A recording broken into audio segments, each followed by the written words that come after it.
Je ne sais pas si vous vous rappelez, Anaïs. Avant, on disait qu'il y avait leurs parents, les grands cadres, ils allaient en Europe pour se laver le sang. Et après ça, j'avais l'opportunité de faire des études avancées en Suède, où j'ai fait la médecine de guerre. Donc, j'ai choisi de venir au Kenya et là, je travaille comme PDG de Check-Ups.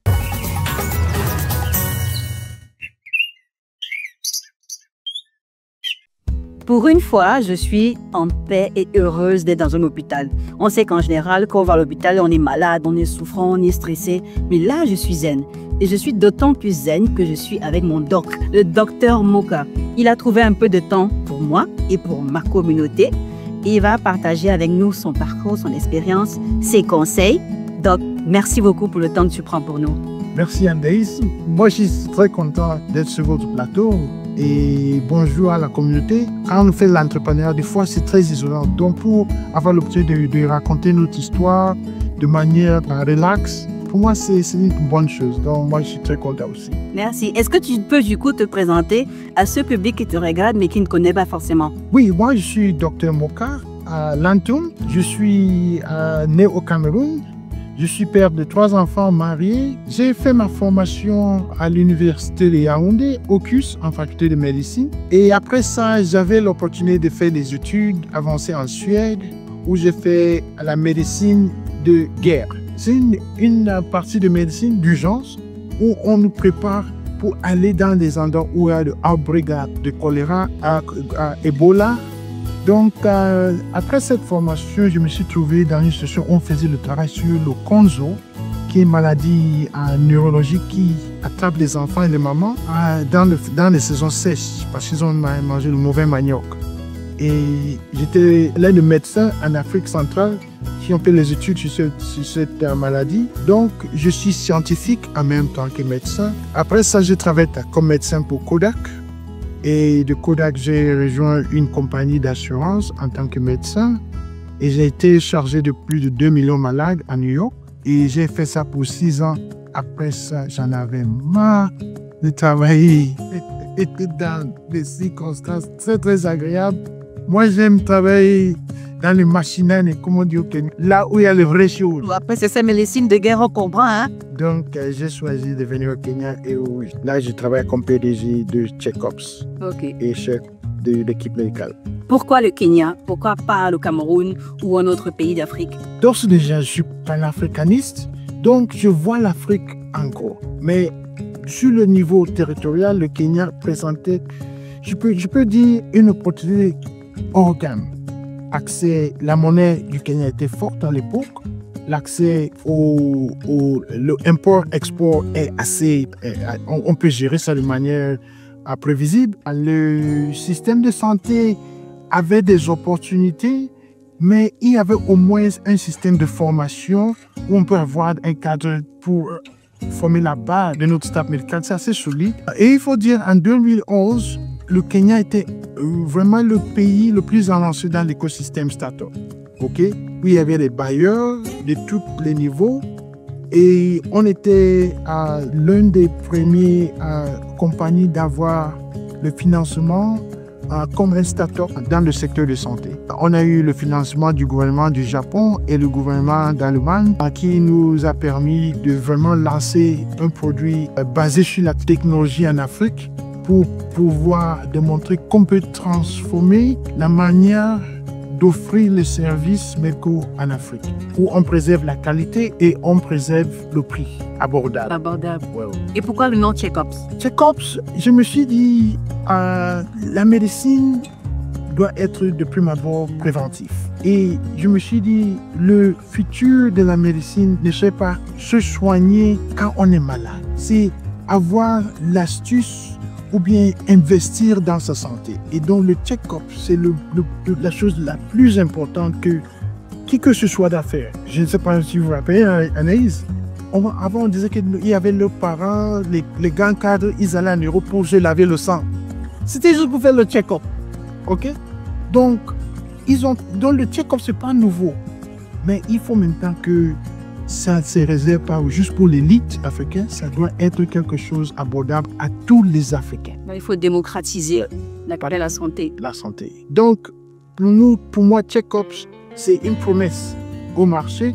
On va faciliter l'accès préventif aussi de très haut de gamme pour empêcher les gens de ne pas tomber malades et de souffrir des choses qu'on peut éviter. éviter. Et aujourd'hui, Check-up, c'est combien de centres de santé et de cliniques? Nous sommes tous les territoires kenyans et on a des malades et des membres partout sur le territoire national. À cause de notre modèle, sur le plan fixe, nous avons 5 centres d'urgence. Nous sommes ici, centre d'urgence à Upper Hill, sur le centre commercial. Celui-ci, nous avons commencé le modèle Check-up. On a un industrial area où il y a beaucoup d'usines. On a l'aéroport où il y a plus de 25 000 employés. Et nous sommes à Industrial Park, EPZ, Export Processing Zone, à Teriva, où il y a encore plus de 30 000 ouvriers. Notre modèle est basé sur le fait que la majorité des employés, ils cherchent pour aller de manière efficace pendant les heures du travail. Donc, nous avons mis nos boîtes dans des endroits où il y a une forte concentration des employés.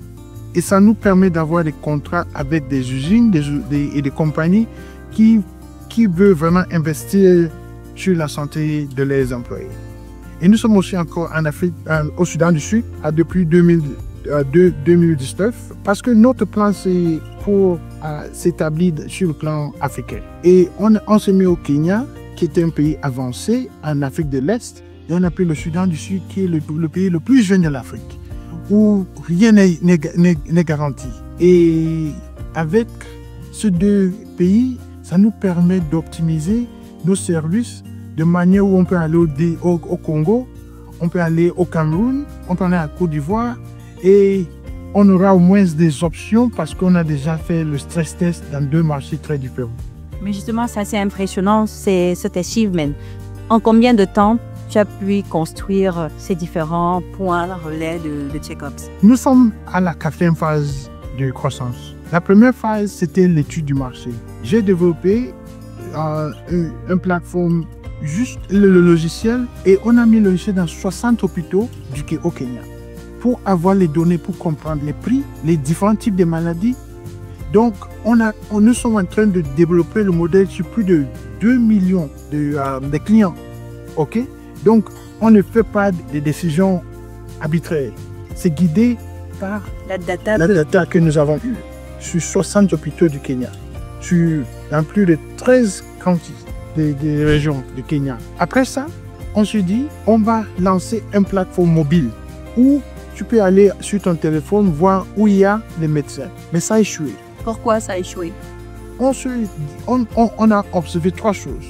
Que le marché n'était pas prêt, ou les médecins des différents hôpitaux n'étaient pas prêts pour mettre toutes leurs informations sur une autre plateforme pour que les gens sachent les services qu'ils ont et qui travaillent là. Donc, c'était beaucoup de travail pour avoir la transparence qui était la proposition de notre plateforme, la transparence du prix, la transparence des qualités, la transparence d'accès. Et comme on avait une idée comme Uber, tu trouves où est l'hôpital le plus proche, tu connais le prix, tu payes, tu vas là-bas.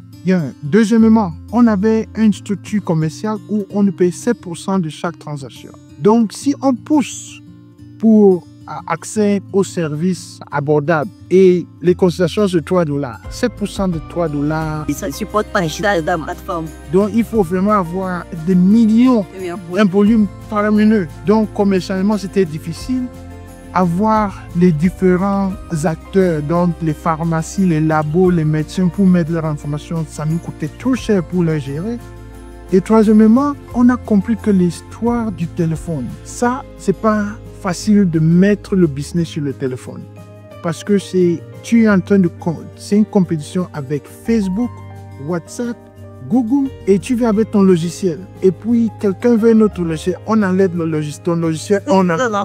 Donc, on avait plus de 18 000 utilisateurs et on a observé que tous les 2 semaines, les gens enlevaient notre logiciel sur le téléphone. 50% enlevaient notre logiciel. On a compris que non, le secteur de santé, c'est pas comme d'autres secteurs, comme Facebook ou les réseaux sociaux, où tu mets les photos, tu regardes les infos tous les jours. Non. La santé, on est malade aujourd'hui, peut-être 6 mois plus tard. Donc, il n'y avait vraiment pas une justification digitale, d'avoir un digital footprint permanent sur le téléphone. Et le marché nous a dit ça de manière très intéressante. On a investi pas mal sur ce logiciel, donc on était obligé de repérer le modèle. Donc, troisième phase, c'était maintenant de faire le système de check-ups où on a des vendeurs physiques, comme celles où nous sommes aujourd'hui. On contrôle l'accès aux médicaments, on contrôle l'accès au labo, on contrôle l'accès à notre équipe médicale. Et on peut contrôler le flux. Et là, maintenant, ça nous a permis d'offrir les services en direct. Et maintenant, quatrième phase, on a ajouté le financement. Et un partenariat avec les banques. Donc, quelqu'un peut prendre un prêt et on livrait les médicaments à domicile. On livrait le labo à domicile. Donc, ça, maintenant, ça fait un 360-degree solution où on peut maintenant fournir un service. Si on est malade, on prend un prêt et on livre les médicaments et on peut payer les frais sur une période de 3 mois.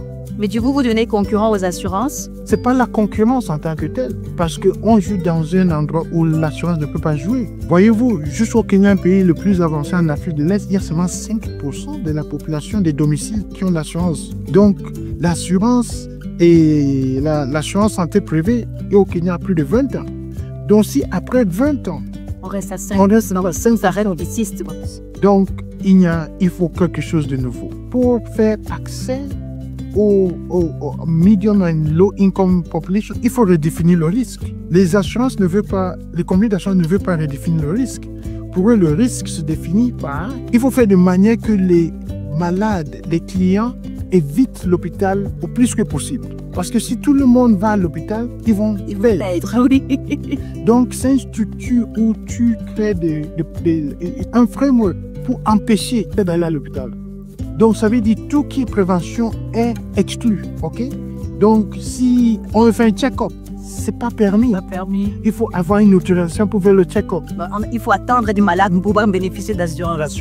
Il y a une période d'attente de 6 mois à 9 mois si on est individuel, 6 mois si on est une petite et moyenne entreprise. C'est moi les grandes entreprises qui ont accès immédiatement à l'assurance parce qu'ils sont des grands clients. Donc, il y a les exclusions, par exemple, le planning familial n'est pas couvert, la vitamine C n'est pas couverte, des choses de base ne sont pas couvertes. Donc, l'assurance, c'est un modèle qui peut bien marcher dans des économies où la politique internationale et le financement de la santé à 18% du GDP permet à ce que 90% des personnes payent. Et ça supporte un système hospitalier très très avancé. C'est pourquoi il y a de très grands hôpitaux à l'Occident. Mais nos économies en Afrique ne peuvent pas supporter de tels grands hôpitaux. C'est parce que le overhead est trop. Oui. Voyez-vous? Donc, l'assurance peut seulement s'occuper par le inpatient des services qui sont offerts par les hôpitaux, dans les grands hôpitaux. En effet. Donc, quand on vient au côté outpatient, dans des services, dans des cliniques, les assurances couvrent le minimum possible. Donc, on peut avoir un plan, on paye peut-être $1000 si on est pour les employés de grandes compagnies, ou si on est une famille, c'est $2500. Et la partie outpatient, c'est rien que $500 pour la famille. Ça veut dire 3 fois à l'hôpital. Si c'est fini, il ne faut plus tomber malade après. Oui, il faut tout tomber malade après. Donc, vous voyez les gens qui ont l'hypertension, le diabète, ils attendent jusqu'à la prochaine période avant de venir. Et là, ils sont pires. Donc, de manière très fondamentale, l'assurance moderne de l'Occident n'est pas un modèle pour l'Afrique. De manière structurelle, l'Afrique ne doit pas traverser où les frais de santé tombent en faveur du overhead. Les frais de santé dans nos économies doivent plutôt prioriser les médicaments, les tests de labo, l'accès convenient, mais c'est pas ça. C'est pas ça, oui. Donc, notre modèle, c'est un peu un genre, on se dit... Tropicalisé. On doit tropicaliser l'assurance. Et nous, on a vu le marché ne cherche pas vraiment à couvrir le risque.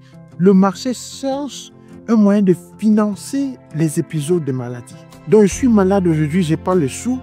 Où est-ce que je peux avoir les choses? Là, maintenant, on fait un peu sans mettre sur WhatsApp. J'ai une maladie, tout le monde m'envoie quelque chose. Mais si on peut faire ça de manière structurée, on peut avoir les banques, on peut avoir les SACO, on peut avoir les coopérations qui aident à financer les besoins sanitaires de certains clients. Je pense que ça va vraiment avancer le health financing en Afrique de manière très, très profonde. Et jusque-là, on a fait notre rapport de 2024. Maintenant, plus de domicile sur notre plateforme. Ils ont accès aux médicaments à domicile avec un rabais de 30%. Ils ont accès au labo, au diagnostic, aux consultations, 70% par rapport aux mêmes services offerts aux personnes qui ont l'assurance privée. Donc, c'est un bénéfice énorme. Énorme, oui. OK? Et avec les partenaires, avec les banques, on veut arriver peut-être 100 000 domiciles de l'année 2025. Donc, nous sommes à la phase Good. Donc, 5e phase, phase 4, on établit le modèle financier. Puis, phase 5, maintenant, c'est la phase croisière. Maintenant, on va voir comment on peut vraiment prendre l'eau et accroître de manière très, très contrôlée dans le marché du Kenya et de l'Afrique du Soudan du Sud. Et peut-être dans 2026, on va voir d'autres pays dans l'Afrique où on peut s'établir. OK.